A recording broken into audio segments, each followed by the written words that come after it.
امیر ہے، سونے کے برتنوں میں کھانا کھاتا ہے، لیکن پاکستان کی اشرفیہ یعنی زرداری اور شریف خاندان کے ٹبر نے اس محاورے کو سچ کر کے دکھا دیا ہے۔ یہ حقیقتاً سونے کے برتنوں میں کھانا کھا رہے ہیں۔ پاکستان کی عوام کا پیسہ لوٹنے والے عیاشیاں کر رہے ہیں اور عوام 2 وقت کی روٹی کے لیے ترس رہی ہے۔ مجھے تو حیرت ہوتی ہے کہ یہ اشرافیہ اتنا سخت دل ہے کہ عوام کو غربت میں دھکیل کر خود ہیرے جوہرات میں کھیل رہے ہیں۔ اگر آپ زرداری اور شریف خاندان کا لائف سٹائل دیکھ لیں تو آپ کی آنکھیں کھلی رہ جائیں۔ ان کے واش روم کی ٹوٹیاں تک سونے کی بنی ہوئی ہیں۔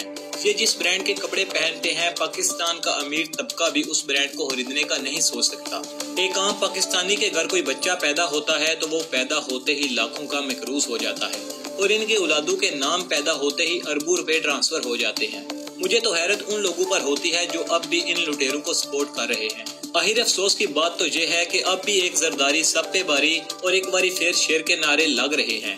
اس لیے تو زرداری جیسے لوگ اس عمر میں اللہ کو یاد کرنے کی بجائے شغل میلہ کر رہے ہیں۔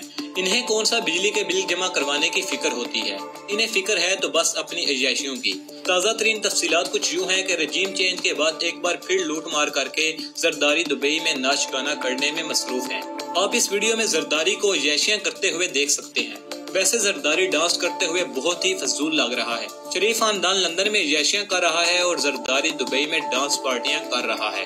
عوام مہنگائی سے مر رہی ہے، کلبوں کی ٹکٹیں بلیک کرنے والا ڈانس کر رہا ہے۔ نون لیگ نے زرداری صاحب کو پاپا بنایا ہوا ہے، تو یہ بھی یاد رکھنا کہ زرداری صاحب نے اپنی جماعت کا پنجاب اور کے پی میں کامیابی کے ساتھ صفایا کروا دیا تھا۔ شہباز شریف تو انہیں نہ گھسیٹ سکا، مگر شہباز کو وہ گھسیٹ کر سیاسی موت مار رہا ہے۔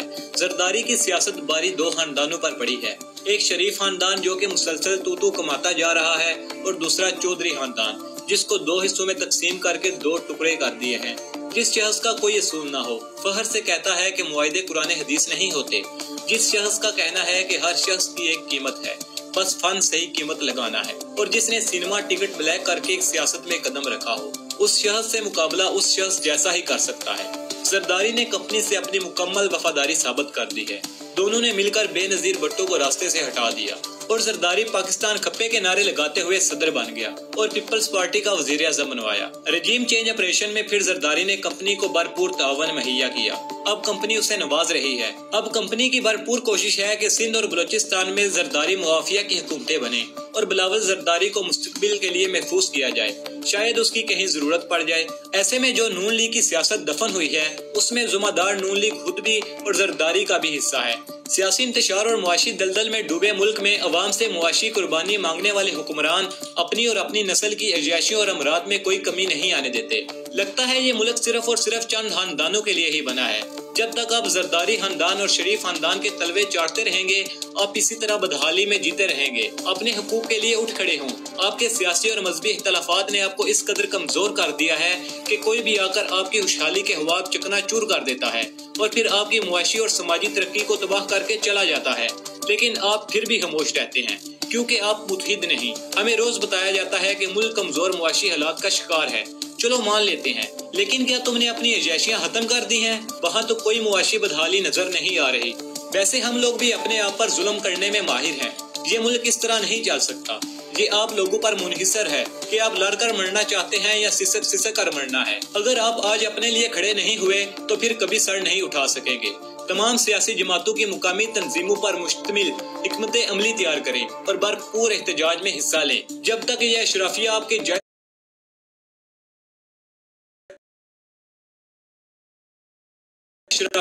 جائز حقوق سے انکار کرتے رہیں گے، آپ خوشحالی حاصل نہیں کر سکتے۔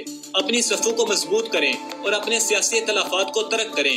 اب وقت آ گیا ہے کہ ان اختلافات سے نکل کر اپنے بچوں کے مستقبل کے بارے میں سوچے، ورنہ حالات ہم سب کے لیے نازک اور ناقابل برداشت ہوں گے۔ ویسے تو پاکستان کے خزانے کو ہر کسی نے دونوں ہاتھوں سے دل کھول کر لوٹا ہے۔ زرداری اور شریف خاندان نے تو انتہا ہی کر دی، لیکن توشہ خانہ کی تفصیل کو دیکھ کر یہ تسلی تو ہوگی کہ اشرفیہ کے اندر بھی برہمن اور شدر ہوتے ہیں۔ مرسیڈیز یا BMW کا تحفہ ہو تو آصف زرداری یا نواز شریف کو ہی ملے گا۔